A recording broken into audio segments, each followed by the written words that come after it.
बस उसका किसी से अफेयर होगा, वो किसी के साथ रही होगी, अगर उसके लिए परिवार वाला मार दिया, जहर खा लिया, ये बहुत या इस तरह की बातें होती। इस घटना में भी पहले तो लोग यही सोचा अगर पोस्टमार्टम का रिपोर्ट नहीं आया होता तो आज यही बातें हुई होती कि लड़की यहाँ आई और वो बदचलन हो गई या नशा करती होगी, किसी तरह की बात करके इस आरोप को उसके ऊपर रख दिया जाता और बहुत सभी लोग बरी हो जाते। किसी लड़की के साथ इस तरह की घटना हो जाती है तो आप सोच सकते हैं कि यह घटना सिर्फ एक लड़की के लिए नहीं होता है, ये पूरे समाज के लिए और एक उदाहरण बन जाता है। माता पिता डर जाते हैं, उनका रुक जाता है, वो नहीं चाहते हैं कि हमारी बेटी अकेले जाए, कितना भी विश्वास दिलाइए, कितनी भी बात कीजिए, लेकिन ये हंट करते रहता है उनके दिमाग में कि हमारी बेटी के लिए सुरक्षित वातावरण नहीं है, यौनिक हिंसा होना है, किसी तरह होगा, इसलिए हमेशा वे आशंकित रहते हैं, परेशान हो जाते हैं। और ये घटना का उदाहरण दे करके हम लोग को बोलते हैं कि मैडम जी इतना होने के बावजूद भी पुलिस है, प्रशासन है, सरकार है, सब है, तैयो तो होइए गेलै, तो कैसे मानिए कि हमार बेटी ठीक रहते कि न रहते। पितृसत्तात्मक सोच के कारण जो हमारे समाज का बनावट है, जहाँ महिलाओं को दोम रखा जाता है और हम महिला भी उसी में बहुत खुश रहते हैं और उसी के इर्द गिर्द अपनी सारी दुनिया को रसाते बसाते हैं। और ऐसा है, हम लोग मान लेते हैं कि ऐसा नहीं है कि हमें पति नहीं चाहिए, हमें बेटा नहीं चाहिए, हमें भाई नहीं चाहिए, ऐसा नहीं है, हमें सब चाहिए। लेकिन उनके द्वारा जो बंदिश हमारे ऊपर लगाए गए हैं, इनसे अलग एक स्वतंत्र इंसान के रूप में हम महिलाओं की भी पहचान होनी चाहिए।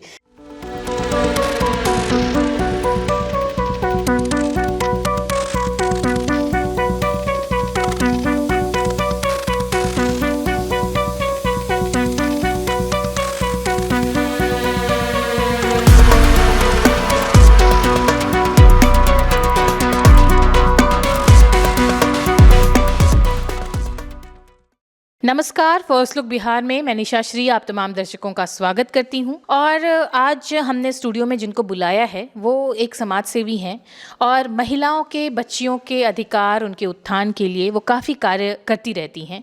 हमारे साथ स्टूडियो में उपस्थित हैं वंदना शर्मा जी, जो कि सचिव एवं संस्थापक हैं आकांक्षा सेवा सदन की। सबसे पहले तो आपका बहुत बहुत धन्यवाद आपको। मूल रूप से तो आज हमने आपको बुलाया था वो जो अभी पटना में जो एक छात्रा है जिसकी मृत्यु के बाद तरह तरह की जो है वो बातें सामने आ रही है और इसके ऊपर जांच चल रही है और ये पूरी तरह से अब एक राजनीतिक रूप ले चुका है। लेकिन उसके पहले हम जानना चाहेंगे आपसे आपके संस्थान के बारे में कि इस संस्थान को, क्योंकि लगभग 30 वर्ष हो गए हैं, 30 वर्ष से भी ज़्यादा हो गए हैं इस संस्थान को चलाने में, तो क्या रहा आखिर, वो कौन सी बात थी जिसने आपको प्रेरित किया इस संस्थान को शुरू करें? सबसे पहले तो आपको और सभी दर्शकों को वंदना शर्मा का नमस्कार। और आपने बहुत अच्छा ये सवाल पूछा हमारे संस्था के बारे में। और इसकी स्थापना भी एक भेदभाव को लेकर के ही हुआ था और ये भेदभाव मेरे ही ऊपर हुआ था कि हम चाहते थे कि हम अपने जीवन में सरकारी नौकरी करें, परीक्षा भी पास किए थे, लेकिन एक पारिवारिक सोच और पति का इस तरह का दबाव था, नहीं तो आज हम भी कहीं किसी जेल में अधीक्षक के पद पर होते। और टीचर्स ट्रेनिंग भी किए, शादी के बाद हमने मनोविज्ञान से एमए भी किया और फिर हम एलएलबी की भी पढ़ाई किए।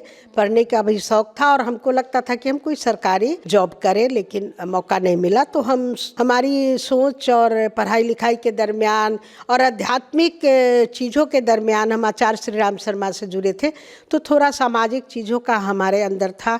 तो हम सोचे कि अब जॉब नहीं करेंगे तो हम एक स्पेस बनाएंगे और आकांक्षा सेवा सदन नाम की संस्था, जिसमें अपने पति को भी हमने रखा, अपने ससुराल वाले को भी रखा और एक स्पेस बनाया जहाँ पर महिलाओं के लिए कि हम लोग, हम सखी, हम बहनें मिलके बात करेंगे, अपने सपना को सजाएंगे, एक दूसरे के साथ शेयर करेंगे। इसको लेकर के हम संस्था का स्थापना किए और तब से लगे हुए हैं उस काम में। महिलाओं के, बच्चों के साथ, किशोरियों के साथ, ट्रांसजेंडर के साथ या जो भी हाशिए के समुदाय हमारे साथ जुड़ते हैं, उनसे मिल कर के हम समुदाय आधारित काम कर रहे हैं। आकांक्षा नाम रखा आपने इसका। आकांक्षा बहुत कुछ कहता है, आपने किस सोच के साथ? बस महिला, हमारा सपना जो पूरा नहीं होने वाला है, उस सपना को हम कैसे पूरा कर सकते हैं, कैसे आगे आ सकते हैं, खुल के बात कर सकते हैं, उसके लिए रास्ता बना सकते हैं, ये सोच के, ये बहुत बड़ा शब्द है आकांक्षा, जो हमें हमारे अंदर के भावना से लेकर के बाहरी परिवेश तक को एक निर्माण करना, बनाना, ये सारी चीज़ इसके अंतर्गत आता है। इसलिए हमने इसका नाम आकांक्षा रखा। आपने बताया आप आज किसी जेल की पुलिस अधीक्षक होती, लेकिन वो आपने छोड़ा, फिर मनोविज्ञान से पढ़ाई की और उसके बाद एलएलबी। तीनों ऐसी शाखाएं जहाँ पे महिलाओं को सबसे ज़्यादा अनदेखा किया जाता है। ठीक है, जेल, सबसे पहले तो जेल की नौकरी प्राप्त करना ही बड़ा अपने आप में अनूठा एक विषय होता है, और उसको फिर छोड़ देना और फिर मनोविज्ञान के विषय को चुनना। आज आप एक मुकाम पर पहुँची, एक अच्छी खासी 30 साल की जर्नी है, जितनी हमारी उम्र नहीं है उतनी लंबी आपकी जर्नी हो चुकी है हम। और तब ये मनोविज्ञान, आखिर उस जेल के अधीक्षक से मनोविज्ञान की तरफ आपका रुझान कैसे? इसके पीछे दो, ये नहीं था उस समय मेरा कोई ऐसा सोच नहीं था, बस वो एक आसान विषय था हमारे लिए, क्योंकि शादी हो चुकी थी, बच्चे हो चुके थे और कोई अपॉर्चुनिटी हमको नहीं मिल रहा था कि हम आगे आए। तो हमें लगा कि मनोविज्ञान एक ऐसा विषय है जिसकी पढ़ाई करके हम पास हो सकते हैं, अपनी व्यथा को लिख सकते हैं। ये सोच करके हम मनोविज्ञान का चयन किए और वाकई फर्स्ट क्लास से पास भी किए थे। हमारे पति का कहना था कि अगर फर्स्ट क्लास आएगा तब आगे कुछ करने देंगे, अन्यथा ये भी बंद हो जाएगा। तो हमारी मेहनत और हमारी मनोदशा दोनों इस सब्जेक्ट को मिलाकर के हमें फर्स्ट क्लास आया। और फिर हम कहें, और दूसरी बात ये भी बताना चाहेंगे आपको कि एक तो आसान विषय के कारण लिए, और दूसरा ये जो रास्ता हम सरकारी नौकरी का बाद में जो हम छोड़े, उसके पीछे भी कारण था कि जब हम टीचर का असिस्टेंट जेलर जब निकले थे तो पति ज्वाइन नहीं करने दिए, और टीचर की नौकरी के एग्ज़ाम देने हम टाटा गए, तब आए, तब तक हमारे पति की हत्या, हम उनका डेड बॉडी ही देखे। तो हम फिर मन में फैसला कर लिए थे कि अब हम जॉब भी नहीं करेंगे, जो भी होगा सामाजिक काम करेंगे, और इसके माध्यम से ही हम अन्य महिलाओं के लिए या जो भी हो, उस समय बहुत ज़्यादा मेरा सोच नहीं था, लेकिन महिलाओं के लिए एक रास्ता बनाने का सोच था, जिसको लेकर के हम संस्था को आगे बढ़ाए। और फिर हमने कानून की पढ़ाई करी, वो मेरा एक ख्वाहिश था। हमारे पति के गुजरने के 4 वर्ष के बाद हमने कानून की भी पढ़ाई करी, वो भी क्लास करके पढ़ाई करी, क्योंकि कानून भी समझना हमारे लिए, समाज के लिए बहुत ज़रूरी था। जो आपने जो जर्नी अपनी बताई, ये बहुत ही अपने आप में प्रेरणा देने वाली है। मैं प्रेरणा देने वाली क्या कहूँ, लेकिन ये दिखाता है कि आप मन से कितनी ज़्यादा मजबूत हैं। ठीक है, शिक्षक की भी ट्रेनिंग आपने ली, मनोविज्ञान की पढ़ाई की और फिर एलएलबी भी किया, और उसके बाद ये सामाजिक कार्य में पूरी तरह से जुटी हुई हैं आज तक। ये सारी पढ़ाई और आपकी जर्नी में आपको ये कैसे मदद कर? ये हमें एक मजबूती प्रदान करता है हर चीज़ से। जब मैं ये इसलिए पूछ रही हूँ क्योंकि जब भी आप किसी महिला से जाती होंगी, किसी समस्या से वो जूझ रही होती होंगी, महिलाओं की एक बहुत बड़ी कमज़ोरी है जो मैं और आप समझ सकते हैं कि वो बोलती नहीं है। ऐसे में आपको मनोविज्ञान की पढ़ाई कैसे मदद? ये बिल्कुल, क्योंकि हम उनकी मनोदशा को समझते हैं, और फिर हम इसमें, अब तो जिस समय हम लोग पढ़ रहे थे उस समय बहुत उसमें विषय नहीं था, लेकिन अब एक नई चीज़ है, आप लोग भी जान रही होंगी कि सिंपैथी से अलग होकर समानुपाती की बात, हम इम्पैथी की बात करते हैं। हाँ, तो हमने इसको अपने कार्य में बहुत गहराई से ये किया, और वहाँ हम अब जब महिलाओं से बात करते हैं तो वहाँ खुद को रख करके देखते हैं कि हम होते तब क्या करते। तो ऐसी स्थिति में उनके मन की बात को समझना आसान हो जाता है। एक बार में नहीं खुलती हैं, लेकिन जब हम लोग लगातार हम बात करते हैं तो वो उनका मन खुलता है और हमको मदद मिल जाती है। ये मनोविज्ञान का ही देन है कि हम उनके एटीट्यूड को, परसेप्शन को, उनके सेंसेशन को, इन सब चीज़ों को हम समझ पाते हैं, उनके भ्रम को, इन सब चीज़ों को हम समझते हैं और उसके अनुसार हम उनसे बात करते हैं। मनोविज्ञान का देन है। जब आप इस तरह की महिलाओं को अपने साथ शामिल करती है अपने एनजीओ में, फिर उनको आप कैसे आगे बढ़ाती? उनको आगे बढ़ाते हैं, बहुत चीज़ पे बात करते हैं। इनको समझते हुए हम जो एक समाज का बनावट है, जिसको हम कह सकते हैं पितृसत्तात्मक सोच के कारण जो हमारे समाज का बनावट है, जहाँ महिलाओं को दोम रखा जाता है, और हम महिला भी उसी में बहुत खुश रहते हैं और उसी के इर्द गिर्द अपनी सारी दुनिया को रसाते बसाते हैं। और ऐसा है, हम लोग मान लेते हैं कि ऐसा नहीं है कि हमें पति नहीं चाहिए, हमें बेटा नहीं चाहिए, हमें भाई नहीं चाहिए, ऐसा नहीं, हमें सब चाहिए।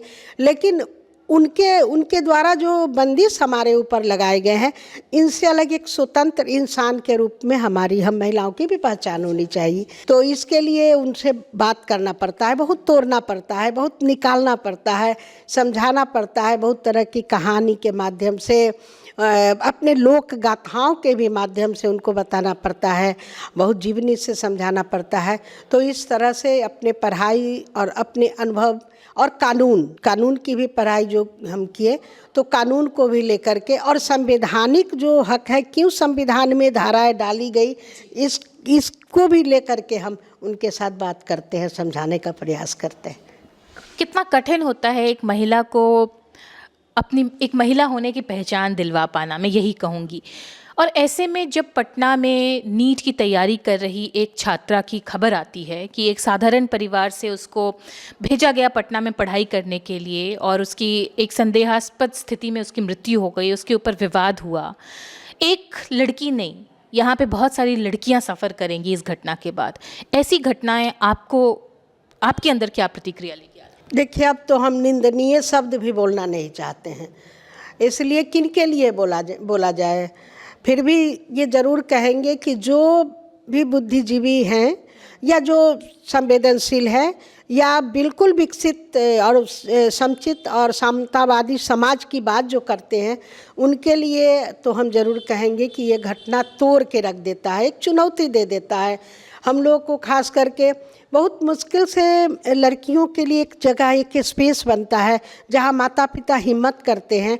एक तरफ थोड़ी सी बैकग्राउंड में आपसे जाना चाहते हैं। एक तरफ अगर हम सरकार की ही बात करें, तो सरकार एक तरफ कह रही है बेटी बचाओ बेटी पढ़ाओ, सरकार एक तरफ कर रही है बाल विवाह मुक्त अभियान चलाने की बात कर रही है कि ये कर रही है, सरकार एक तरफ कन्या उत्थान योजना भी बना रही है, सारी बातें कर रही हैं।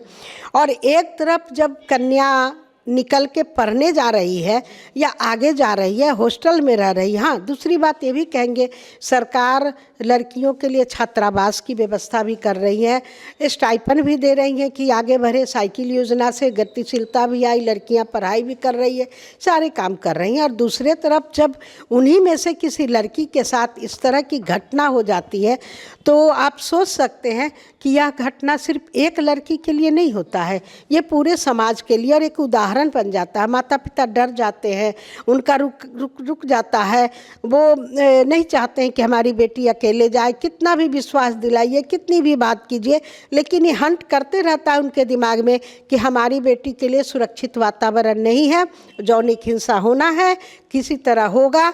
इसलिए हमेशा वे आशंकित रहते हैं, परेशान हो जाते हैं। और ये घटना का उदाहरण देकर के हम लोग को बोलते हैं कि मैडम जी, इतना होने के बावजूद भी पुलिस है, प्रशासन है, सरकार है, सब है, तैयो तो होइए गए, तो कैसे मानिए कि हमार बेटी ठीक रहते कि न रहते।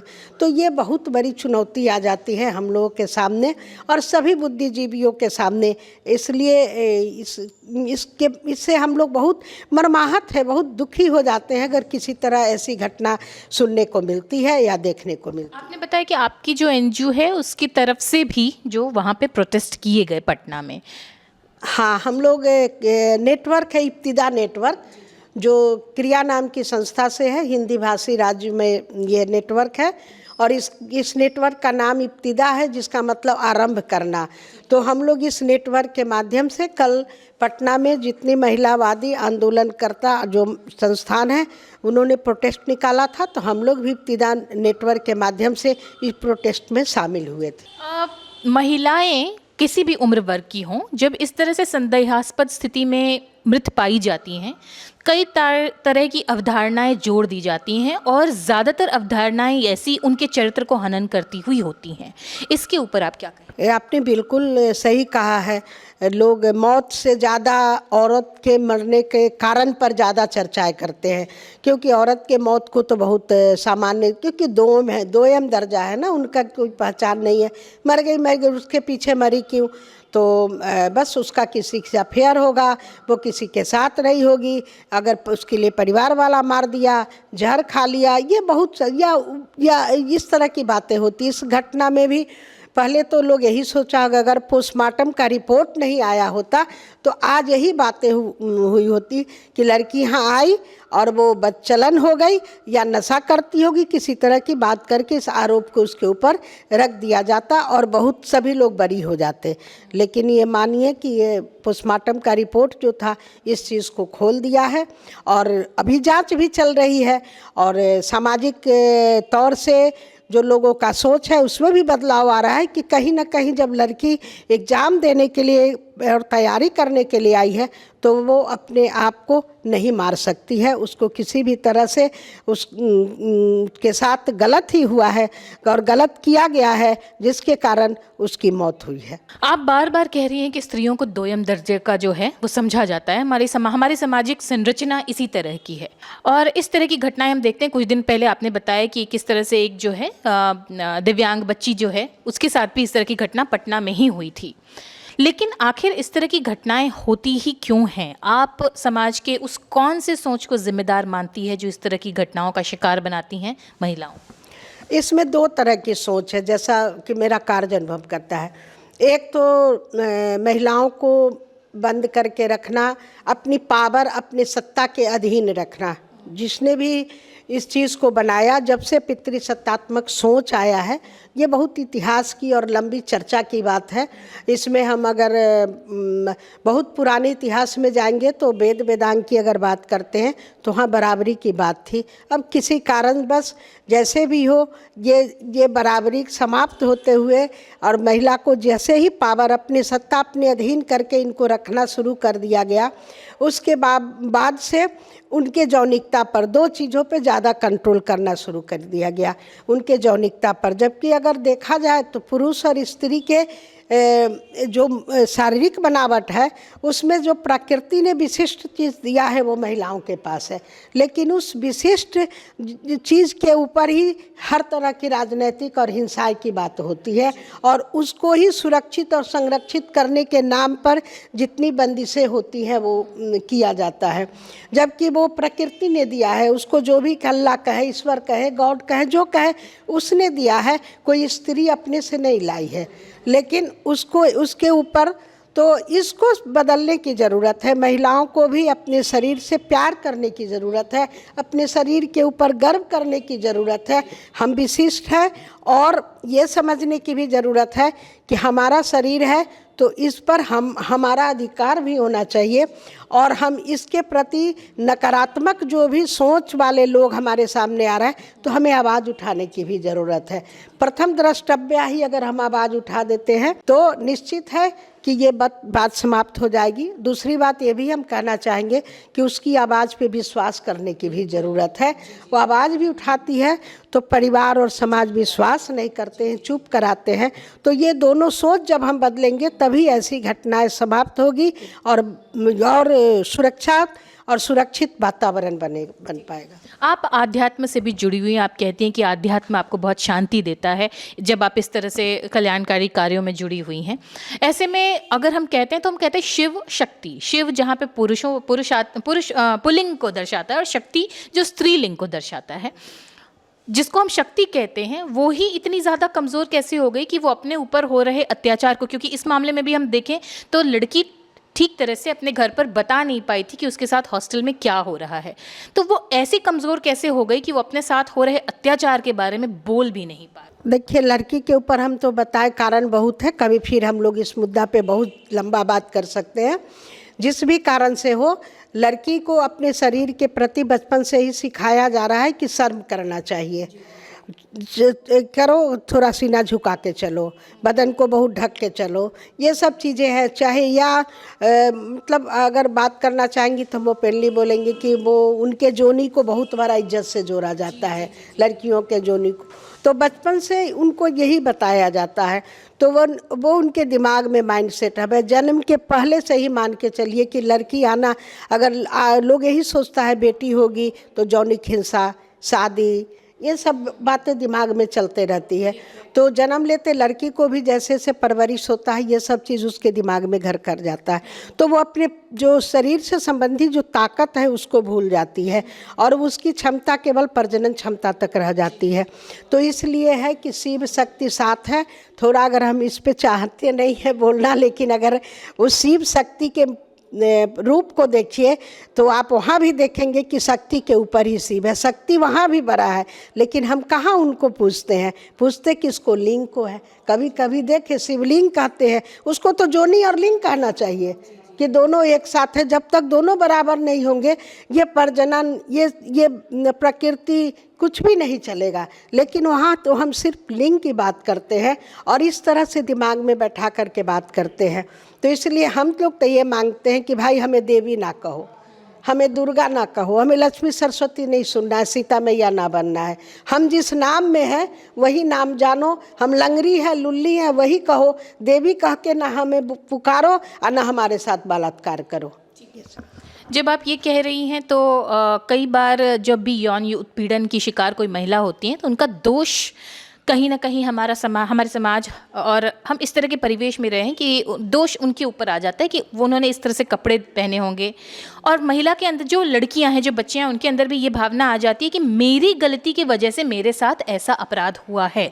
इस अपराध बोध से महिलाएं कैसे निकल पाए? अब ठीक है, जो घटनाएं हो गई, लेकिन क्या हम आगे जनरेशन की बच्चियों के अंदर ये आत्मविश्वास भर पाएंगे? बिल्कुल भर पाएंगे। बस सिर्फ बात करना शुरू कर दीजिए, अपने घरों में बात करना। लड़का के शरीर, लड़की के शरीर, इस पे बात ही कहाँ करते हैं हम लोग, छुपा के रखते हैं। उस पे बात करें। लड़का के साथ भी बात करने की ज़रूरत है, बचपन से ही बात करना, ओपन होकर के बात करने की ज़रूरत है। शरीर के बारे में उनका फंक्शन है, जो भी बना है सबका फंक्शन है, उस पर हम बात नहीं, स्कूल में भी पढ़ाई नहीं होती है। और दूसरी बात है कि 11 वर्ष के बाद तो शारीरिक बदलाव होता है, हार्मोनिकल बदलाव होता है, इस पर भी चर्चा करने की ज़रूरत है। जब हम इन सब चीज़ों पर बात करेंगे, हर स्तर पर बात करेंगे, सामाजिक रूप से, राजनीतिक रूप से और ये वैज्ञानिक रूप से, आध्यात्मिक रूप से, तो निश्चित जाकर के ये बदलाव आएगा। और ये जो भी यौनिक हिंसा की बात, जो एक डर भी है, हो भी रहा है और आगे भी जो लोग सोच रहे हैं वो समाप्त हो जाएगा। केवल सबको बराबरी से बात करने की ज़रूरत है।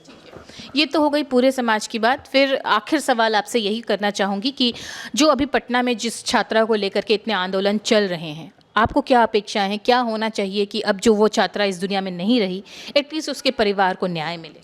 बिल्कुल न्याय मिलना ही चाहिए उस परिवार को, क्योंकि अगर न्याय नहीं मिलेगा तो विश्वास उठ जाएगा इन सब चीज़ों से और घटनाएं होती रहेंगी। इसलिए त्वरित रूप से इस पर कार्रवाई हर स्तर पे जल्द से जल्द करनी चाहिए और न्याय की बात होनी चाहिए। रास्ता बंद हो जाएगा हम लड़कियों के लिए, औरतों के लिए। बस यही हम संदेश देना चाहेंगे। अगर न्याय नहीं मिला तो आगे लड़कियों के लिए रास्ता बंद हो जाएगा, यही चिंता है वंदना शर्मा जी की। अगर इस तरह के मुद्दे पर उचित कार्रवाई नहीं होती है और इसे बस मामले को रफा दफा कर दिया जाता है या फिर लड़की की गलती बताकर इसको दबा दिया जाता है, तो फिर हो सकता है बहुत सारी ऐसी लड़कियां हैं जो इस तरह के अपराध का शिकार होती रहेंगी और उसका कोई नतीजा सामने नहीं आता रहेगा। तो इन तमाम चर्चाओं को हमारे सामने रखने के लिए वंदना शर्मा जी आपका बहुत बहुत धन्यवाद, बहुत आभार। तो इसी के साथ इस चर्चा को यहीं पर देते हैं विराम। आप बने रहिएगा हमारे साथ। आप देख रहे थे फर्स्ट लुक बिहार। धन्यवाद।